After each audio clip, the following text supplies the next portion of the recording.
Good morning everyone, मेरा नाम है अक्षय चौधरी। आज लेकर हूँ दिल्ली पुलिस के पेपर नंबर 11 का सॉल्यूशन। पीडीएफ का लिंक मैंने डिस्क्रिप्शन बॉक्स में डाल रखा है, वहां से जाकर जरूर चेक करें। क्वेश्चन नंबर 1 दे रखा है, रूट में दे रखा है 2 प्लस वापस रूट 2 प्लस रूट 2 प्लस ऐसे करके इसका मान अपन को बताना है। अब देखो 2 plus root 2 plus root 2 plus ऐसे करके कोई सीरीज चल रही है, ठीक है, और ये इसके ऊपर भी रूट है। इसका बराबर में मैं मान लेता हूँ x है, ठीक है। इसका वापस अब स्क्वायर करते हैं अपन दोनों तरफ, तो ये क्या बन जाता है 2 प्लस इसका तो वापस ऐसा कैसा root 2 plus root 2 plus root 2, ठीक है। ऐसे करके वापस ये सीरीज बन जाती है, बराबर x स्क्वायर आ जाएगा। अब देखो इस पद का मान है वो अपन ने x माना है, तो ये 2 प्लस एक्स बराबर x स्क्वायर, ठीक है। तो ये आ जाएगा x square minus x minus 2 बराबर 0। इसको लिख सकता हूँ मैं एक्स स्क्वायर माइनस के 2x प्लस के x माइनस 2 बराबर 0, ठीक है। तो x में इसमें से कॉमन ले लेता हूँ, तो ये क्या बचता है x माइनस 2 प्लस 1 इसमें से कॉमन ले लेता हूँ x माइनस 2, ठीक है, बराबर 0। तो ये x प्लस 1 और x माइनस 2 बराबर आ जाएगा अपने पास 0। तो यहाँ से x की वैल्यू क्या आ जाएगी, x माइनस 2 को अपन 0 के बराबर करेंगे तो x की वैल्यू आ जाएगी 2। तो अपना राइट आंसर हो जाएगा ए। क्वेश्चन नंबर 2 है, 120 मीटर लंबी एक रेलगाड़ी 54 किलोमीटर प्रति घंटे की चाल पर एक स्टेशन से गुजरती है। प्लेटफॉर्म पर खड़े व्यक्ति के सामने से गुजरने में उसे कितना समय का लगेगा। अब देखो जो व्यक्ति खड़ा है उसकी जो दूरी है वो ट्रेन की लंबाई के सामने 0 के बराबर होती है, ठीक है। अब देखो 120 मीटर लंबी एक ट्रेन है, तो दूरी जो लंबाई हो जाएगी पूरी कितनी हो जाएगी 120, ठीक है। दूरी 120 हो जाएगी बट्टे चाल, दूरी बट्टे चाल होती है वो समय के बराबर आता है, तो चाल 54, ठीक है। और किलोमीटर प्रति घंटे में दे रखा है, तो अपन को बनाना है इसको मीटर प्रति सेकंड में, तो इसको गुणा कर देता हूँ मैं 5/18 से, ठीक है। 18 का 3 गुना होता है 54, ठीक है। और ये 5 का ये हो जाएगा 12 का 2 गुना 24, ठीक है। 3 का 8 गुना हो गया 24, ठीक है। तो ये कितना आ गया 8 सेकंड, ठीक है। ये अपना राइट आंसर हो जाएगा। क्वेश्चन नंबर 3 है, यदि रूट के अंदर दे रखा है root 3 plus x plus root 3 minus x बट्टे root 3 plus x minus root 3 minus x बराबर 2 दे रखा है, तो इसका मान अपन को पूछा है। अब देखो इसमें अपन योगांतर नियम लगाते हैं, ठीक है। योगांतर नियम होता है जैसे एक्स प्लस वाई दे रखा है अपन को, बट्टे में दे रखा है एक्स माइनस वाई बराबर जेड दे रखा है, ठीक है। तो इसमें योगांतर नियम क्या कहता है, एक्स बट्टे वाई बराबर हो जाएगा जेड प्लस जो जेड के बट्टे में मान लो 1 है, तो जेड प्लस 1 बट्टे जेड माइनस 1 हो जाएगा, ठीक है। तो इसमें अपन योगांतर नियम लगाते हैं, तो ये क्या हो जाएगा रूट 3 प्लस एक्स बट्टे रूट 3 माइनस एक्स, ठीक है। क्योंकि इसको x प्लस वाई बट्टे एक्स माइनस वाई मानो तो x बट्टे वाई हो जाएगा, ठीक है, इस प्रकार से, ठीक है। अब देखो बराबर हो जाएगा 2 प्लस 1 3 बट्टे 2 माइनस 1, ठीक है। तो ये कितना आ जाएगा 3 बट्टे 1। अब इधर से मैं रूट हटा देता हूँ, तो ये 3 प्लस एक्स बट्टे 3 माइनस एक्स बराबर हो जाएगा 9, ठीक है। 9 बट्टे 1 मान लेता है इसको। अब वापस इसमें देखो 3 प्लस एक्स है 3 माइनस एक्स है, वापस इसमें योगांतर नियम लगा देता हूँ, तो ये कितना हो जाएगा 3 बट्टे एक्स बराबर 9 प्लस 1 कितना हो गया 10, 9 माइनस 1 कितना हो गया 8, ठीक है। तो ये कितना हो जाएगा 5 बट्टे 4। तो एक्स की वैल्यू कितनी आ जाएगी यहाँ से 4 का 3 गुना 12 बट्टे 5, तो एक्स का मान आ जाएगा 12 बट्टे 5, बी अपना राइट आंसर हो जाएगा। क्वेश्चन नंबर 4 है, 2 विद्यार्थियों के आयु का अनुपात 3:2 है, उनमें से एक दूसरे से 5 वर्ष बड़ा है। छोटे विद्यार्थी की आयु बतानी है अपन को। अब देखो 3:2 दे रखा है, 3:2, ठीक है। तो इनकी आयु का डिफरेंस है वो 1 वर्ष का है, ठीक है।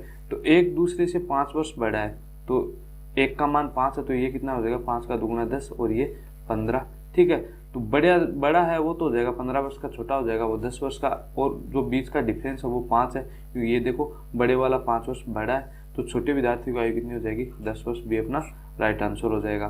क्वेश्चन नंबर 5 है, 2 वर्षों में समान दर पर अर्जित हो सकने वाले साधारण और चक्रवर्ती ब्याज क्रमशः 1500 और 1575 रुपए है, ब्याज दर कितनी है। अब देखो 1500 और 1575 रुपए है, ध्यान से देखना, पहले वर्ष में कितना ब्याज आएगा 750 आएगा साधारण ब्याज से, दूसरे वर्ष में भी 750 आएगा, ठीक है। चक्रवर्ती ब्याज में पहले वर्ष के लिए तो साधारण ब्याज ही होता है 750 आ जाएगा, दूसरे वर्ष में 750 से कितना ज़्यादा, ठीक है, जो ज़्यादा 75 रुपये ज़्यादा वो ज़्यादा आएगा, ठीक है। अब देखो दूसरे वर्ष में आए 750 प्लस 75 रुपये आए चक्रवर्ती ब्याज से, ठीक है। 750 पे आए, 750 प्लस 75 आए, ठीक है। तो ब्याज कितना मिला अपन को, 75 रुपये मिला, ठीक है। कितने पर मिला, 750 पर मिला, ठीक है, इंटू 100, ये दर का काम करेगा। 75 से 75 कैंसिल हो जाएगा, 10 से 10 कैंसिल हो जाएगा, कितना आई 10%, 10% दर। तो बी अपना राइट आंसर हो जाएगा। क्वेश्चन नंबर 6 है, किसी संख्या को 15% बढ़ाया जाता है। कोई संख्या x है, उसको 15% बढ़ाते हैं तो 115/100 होगी, ठीक है। और फिर उसे 25% कम किया जाता है, तो 25% कम करेंगे तो ये कितनी हो जाएगी, 75/100, ठीक है। तो तब ये संख्या है मूल संख्या से 22 कम हो जाती है, तो 22 कम हो जाती है तो x माइनस 22 हो जाएगी, ठीक है। अब देखो इसको काट दो, 75 का 3 गुना, 75 का 4 गुना, 23 का 5 गुना और 20 का 5 गुना, ठीक है। अब देखो ये होगा 23 का 3 गुना 69x बराबर हो जाएगा 20 का 4 गुना 80x, ठीक है, माइनस, अब देखो 80 का 22 गुना होता है तो 0, 8 का 2 गुना 16, 8 का 2 गुना 16 और 1 17, 1760, तो 69 और x और 80x का डिफरेंस कितना, 11x, 11x का मान कितना 1760, ठीक है।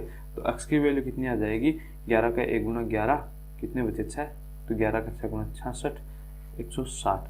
तो बी अपना मूल संख्या क्या होगी, x मानित तो बी अपना राइट आंसर हो जाएगा। अब इसको क्रॉस चेक भी कर सकते हो, 160 है, ठीक है, उसका 115/100, फिर 75/100, ठीक है, जो 22 कम आना चाहिए, ठीक है। तो 75 का ये 3/4 हो जाएगा, ठीक है, ये 23 का ये हो जाएगा 20, ठीक है। तो 20 का 4 गुना होता है 80 होता है, 80 का 2 गुना 160 होता है, तो ये कितना होगा, 23 का 3 गुना 69, 69 का 2 गुना होगा 138, ठीक है। अब देखो 138 है, वो मूल संख्या से 22 कम है क्या, तो मूल से 160 है, 160 में यदि 138 में यदि 22 जोड़ता हूँ तो ये कितना आता है, 8 और 2 10, 3 2 5 और 1 6, ठीक है, 1 का 1 160, ठीक है। या फिर 138 इधर आया तो मूल संख्या से 22 कम है, तो मूल संख्या 160 है, माइनस 22 करेंगे तो ये भी 138 के बराबर में 138 आ गया, तो बी ये अपना क्रॉस चेक भी हो गया, ठीक है। क्वेश्चन नंबर 7 है, 10 लाख 1 का स्क्वायर माइनस 9,99,999 का स्क्वायर का मान क्या होगा। अब ध्यान से देखना, ये a स्क्वायर है, ये माइनस बी स्क्वायर है, तो इसको क्या लिख सकता हूँ, a प्लस बी और a माइनस बी लिख सकता हूँ, ठीक है। एक बार में इसको जोड़कर लिख देता हूँ, एक बार में इसको घटाकर लिख देता हूँ। तो जोड़कर लिखूंगा तो 9 और 1 10, ठीक है, वापस आगे वाले में चला जाएगा, 9 और 1 10, 9 और 1 10, 9 और 1 10, 9 और 1 10, 9 और 1 10 और 1 का और 1 2 हो जाएगा। ये तो आ गया अपने पास जोड़ने पर। घटाने पर क्या आएगा, तो 11 में से 9 गए, कितना बचे 2, ठीक है। अब देखो इधर तो कितने बचे 10 थे, वापस कितने 9 हो गए, 9 में से 9 गए 0, 9 में से 9 गए 0 0 0 0, इधर 0 0 आएगा, ठीक है। इसका 2 से मल्टीपल करेंगे ये कितना आ जाएगा 4, 1 2 3 1 2 3, ठीक है। तो बी अपना राइट आंसर हो जाएगा। क्वेश्चन नंबर 8 है, किसी मिश्रण में स्पिरिट और पानी का अनुपात दे रखा है 3:2 के अनुपात में है, ठीक है। स्पिरिट और पानी कितना 3:2 है, इसमें पानी से स्पिरिट 3 लीटर अधिक है, ठीक है। तो कितना अधिक है, यहाँ पे देखो अनुपात में कितना अधिक है, पानी से स्पिरिट है वो 1 अधिक है, तो यहाँ पे 3 लीटर अधिक है, तो 1 का मान 3 है, तो ये कितना हो जाएगा 6, पानी तो हो जाएगा 6 और स्पिरिट कितना हो जाएगा 3 का 3 गुना 9, ठीक है। तो इस मिश्रण में स्पिरिट की मात्रा कितनी 9, डी अपना राइट आंसर होगा। पानी का पूछता तो 6 अपना 6 हो जाता है राइट आंसर। क्वेश्चन नंबर 9 है, यदि 4 पुरुष अथवा 8 स्त्रियां किसी कार्य को 15 दिन में कर सकती है तो 6 पुरुष और 12 स्त्रियां उसी कार्य को कितने दिन में कर सकते हैं। 4 पुरुष हैं वो 15 दिन में पूरा कर सकते हैं, तो एक पुरुष कितने दिन में करेगा, 15 का 4 गुना 60 दिन में करेगा, ठीक है। इसी प्रकार एक स्त्री वो कितने दिन में करेगी, 15 का 8 गुना 120 हो जाएगा, ठीक है। तो एक दिन का काम कितना हो जाएगा, एक पुरुष का 1/60 प्लस एक दिन का काम 1/120। अब देखो 6 पुरुष से कराना है तो इसको मैं 6 से गुना कर देता हूँ, 12 स्त्रियों से कराना तो इसको मैं 12 से मल्टीपल कर देता हूँ, ठीक है। तो ये देखो 1/10 प्लस 1/10 हो जाएगा, तो ये कितना आ गया 2/10 बराबर 1/5, तो 5 दिन में काम ये कंप्लीट हो जाएगा, तो बी अपना राइट आंसर हो जाएगा। क्वेश्चन नंबर 10 है, एक दुकानदार एक वस्तु को 360 रुपये में खरीदता है, वह उस पर 10% छूट देने के बाद भी 25% का अभिलाभ कमाना चाहता है, तो अंकित मूल्य कितना होगा। अब देखो 360 रुपये है, ठीक है, खरीदता है, 10% की छूट देता है, छूट न देता तो वो वस्तु 100/90 की होती, ठीक है। 25% का अभिलाभ कमाना चाहता है, ठीक है, तो 25% का अभिलाभ कमाना चाहता है तो वो वस्तु 125/100 की होगी, ठीक है। अब 2 जीरो से ये 2 जीरो कैंसिल हो जाएगा, 9 का 4 गुना होता है 360, ठीक है, तो 125 का 4 गुना कितना होगा 500, तो अंकित मूल्य कितना, डी अपना राइट आंसर हो जाएगा। या फिर इसको वैसे फॉर्मूले से कर लो, अंकित मूल्य इंटू होता है 100 माइनस एक्स, ठीक है, बट्टे 100, मतलब एक्स यहाँ पे क्या है जो छूट दे रखी है वो है, ठीक है, बराबर होता है क्रय मूल्य इंटू होता है 100 प्लस माइनस लाभ या हानि, ठीक है, लाभ या हानि, यदि हानि होगी तब तो आ जाएगा माइनस, प्लस होगा तब हो जाएगा लाभ, ठीक है, बट्टे 100, ठीक है। अब देखो 2 जीरो से ये 2 जीरो कैंसिल हो रहा है, ठीक है। अब देखो अंकित मूल्य अपन को ज्ञात करना है, ठीक है, तो अंकित मूल्य में मान लेता हूँ y है, ठीक है, 100 माइनस एक्स, छूट कितनी है 10%, तो ये 90/100 हो गया, ठीक है, और बराबर क्रय मूल्य अपन को दे रखा है 360, लाभ दे रखा है 25%, तो 125/100, 2 जीरो से ये 2 जीरो कैंसिल हो जाएगा, 0 से ये 0, 9 का 4 गुना 36, 25 का 4, 125 का 4 गुना 500, तो इधर से भी अंकित मूल्य कितना है 500 रुपये। एक घन का किनारा 50% बढ़ा दिया जाता है, ठीक है, कोई घन है वो 100 है, 50% बढ़ाते थे ये कितना हो जाएगा 150 हो जाएगा, ठीक है। अब तो उसके संपूर्ण पृष्ठीय क्षेत्रफल में कितने प्रतिशत की वृद्धि होगी, तो 150 का स्क्वायर में, क्योंकि घन का जो क्षेत्रफल होता है वो भुजा स्क्वायर होता है, ठीक है, तो ये कितना हो जाएगा 100 का 50 इंटू 50/100, 150/100 इंटू 150/100, ठीक है, तो ये 2 जीरो से ये 2 जीरो, 2 जीरो से ये 2 जीरो कैंसिल, 15 का स्क्वायर होता है 225, ठीक है, 225 टोटल बढ़ जाता है, तो पृष्ठ क्षेत्र में कितने प्रतिशत की वृद्धि होगी, पहले कितना 100, अब कितना 225, तो 125% की वृद्धि हो जाएगी, बी अपना राइट आंसर हो जाएगा। क्वेश्चन नंबर 12 है 100 तथा 400 के मध्य सभी प्राकृतिक संख्याओं का योग क्या है, जो 13 से विभाजित है, तो 100 तथा 400 के बीच अपन को 13 से विभाजित वाली संख्या अपन को पहले देखनी पड़ेगी, तो पहली संख्या 104 है, ठीक है, दूसरी संख्या 117 है, तीसरी संख्या 130 है, इसी प्रकार लास्ट संख्या होगी वो 390 होगी, क्योंकि 13 का 3 गुना 39 होता है, ठीक है, 390, 13 का 8 गुना 104 होता है, ठीक है। अब ये अपन पता करेंगे ये संख्या कितनी है, तो अब ये संख्या कितनी है, इसके लिए फॉर्मूला होता है Tn, ठीक है, बराबर a plus n minus 1 into D, ठीक है, तो 390 अंतिम पद दे रखा है 390, प्रथम पद माइनस 104 कर दूंगा, डी का मान कितना है 13 है, ठीक है, n की वैल्यू कितनी हो जाएगी +1, इधर आ जाएगा तो ये n की वैल्यू हो जाएगी, ठीक है, तो ये कितना हो जाएगा 13 का 3 गुना 39, ठीक है, 13 का 8 गुना 104, 30 माइनस 8 22, 22 प्लस 1 23, n की वैल्यू कितनी आ गई अपने पास 23। अब देखो संख्याओं का योग क्या है, ठीक है, तो Sn बराबर होता है n/2, तो 23/2, प्रथम पद प्लस अंतिम पद, तो प्रथम पद 104 प्लस अंतिम पद 390, ठीक है, तो ये कितना हो जाएगा 4 9 3 और 1 4 इंटू 23/2, ठीक है, ये कट जाएगा 494 कट जाएगा, तो ये कितना 49 होता है, वो 24 हो जाएगा, और 7 का ये 7 हो जाएगा, ठीक है। अब देखो 23 का 7 गुना होता है 161, कितने बचे 16, ठीक है, 23 का 4 गुना होता है 92 होता है, 92 6 98 10 108, कितने 10, ठीक है, 23 का दुगुना 46 और 10 56, 5681, तो ए अपना राइट आंसर हो जाएगा। एक बार दोबारा से देख लेना, अच्छे से समझ में आ जाएगा। क्वेश्चन नंबर 13 है 9 और 12 का तृतीय समानुपाती क्या है, ध्यान से देखना, तृतीय समानुपाती क्या होता है 9:12, ठीक है, समानुपात होता है 12:x, ये तीसरा मान है, ठीक है। अब देखो इसमें क्या होता है कि जो बाहरी पदों का गुणनफल है वो मध्य के पदों के गुणनफल के बराबर होता है, तो 9x बराबर 144, ठीक है, तो ये कट जाएगा 16 बार, 16 का 9 गुना होता है 144, तो x का मान कितना आ जाएगा 16, तो तृतीय समानुपाती क्या हो जाएगा 16, तो ये अपना राइट आंसर हो जाएगा। क्वेश्चन नंबर 14 है यदि 8 अनुक्रमिक सम संख्याओं का औसत 93 तो उनमें वर्तम संख्या क्या होगी। अब देखो सम संख्या होती है, पहले सम संख्या होती है 2n, ठीक है, दूसरी सम संख्या हो जाएगी 2n+2, 2n+4, ठीक है, इसी प्रकार जो अंतिम सम संख्या होगी वो हो जाएगी 2n+14, ठीक है। अब देखो 8 सम संख्याएं हैं, तो ये 2n 8 बार होंगे, तो ये कितनी हो जाएगी 16n। ठीक है, अब देखो ये 2 4 6 ये 14 तक है, तो मैं 2 कॉमन ले लेता हूँ, तो ये कितना बचेगा 1 2 3 4, तो ये कितने 7 तक। ठीक है, तो प्राकृत संख्याओं का योग होता है वो n गुणा n+1/2 होता है, तो ये हो जाएगा 2 इंटू n का मान कितना है 7, तो 7 इंटू 8/2। ठीक है, 2 से ये 2 कैंसिल हो जाएगा, 8 का 7 गुणा 56, तो ये कितना हो गया 16n+56। ठीक है, बराबर हो जाएगा, टोटल योग कितना हो जाएगा सम संख्याओं का 8 इंटू 93।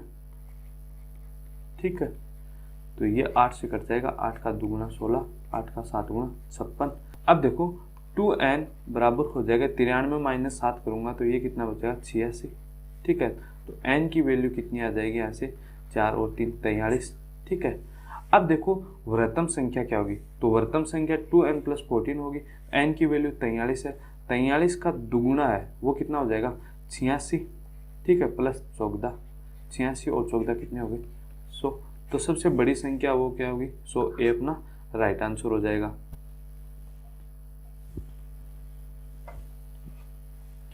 क्वेश्चन नंबर 15 है, जब एक वेडिंग गाउन पर 25% की छूट दी जाती है तो 32% का लाभ होता है, यदि छूट 17% हो तो लाभ कितना होगा।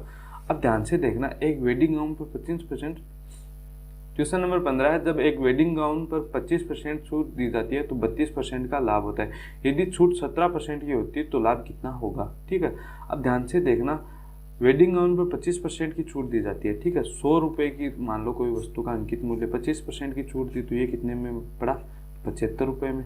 ठीक है, अब उसको 32% का लाभ होता है। ठीक है, तो इसका क्रय मूल्य क्या हो जाएगा 100/132। ठीक है, तो ये काट दो। ठीक है, तो ये होता है 11 इंटू 12 होता है। ठीक है, तो 75 से कट जाएगा, ये 25 और ये 4, ये 100 का कट जाएगा, तो ये 25 कट जाएगा, तो ये कितना होगा 625/11 वस्तु का क्रय मूल्य होगा। तो इसको काट दो, या तो 11 का 5 गुणा 55 होता है। ठीक है, ये बच गए 7 और 75, 11 का 6 गुणा 66 होता है। ठीक है, तो ये कितने बच गए 5 और 4 9। ठीक है, तो पॉइंट आ जाएगा 90 होगा, 11 8 88। ठीक है, और कितने बचे 2 बचे, तो 11 को 11 56.81 हो जाएगा। ठीक है, वस्तु का क्रय मूल्य। अब देखो यदि छूट 17% की होती, तो छूट 100 पे 100 उसका अंकित मूल्य है, तो 17% की छूट होती, तो ये कितने में होती 83 रुपये में बिकती, तब लाभ, तो लाभ कितना हो जाएगा, तो लाभ हो जाएगा वस्तु कितने की है 56.81 की है। ठीक है, बिक रही है कितने में 83 में बिक रही है। ठीक है, तो लाभ कितना हो जाएगा 83 माइनस 56.81 बट्टे किस पे 56.81 क्रय मूल्य पे लाभ निकालना होता है हमेशा इंटू 100। तो इससे अपन का राइट आंसर जो भी आएगा वो राइट आंसर हो जाएगा। राइट आंसर आएगा ए 46.08, इसको सोल्व करोगे तो। ठीक है, दिल्ली पुलिस के टेस्ट सोमवार बुधवार और शुक्रवार को सुबह 7:30 बजे से रहते हैं। इनका सॉल्यूशन है वो यूट्यूब चैनल पर रहता है। यदि आपने यूट्यूब चैनल को अभी तक सब्सक्राइब नहीं कर रखा है तो सब्सक्राइब जरूर कर लें, साथ में बेल आइकन को भी प्रेस कर लें ताकि जो भी नेक्स्ट वीडियो आए उसका नोटिफिकेशन आपको ज़रूर मिल जाए। मैथ्स के किसी भी क्वेश्चंस में आपको डाउट हो तो एक ग्रुप का लिंक मैंने डिस्क्रिप्शन बॉक्स में दे रखा है, उसको आप ज्वाइन कर लें। जो भी डाउट हो उसकी पिक्चर आप उस ग्रुप में डाल दें, उसका आंसर आपको ज़रूर मिलेगा।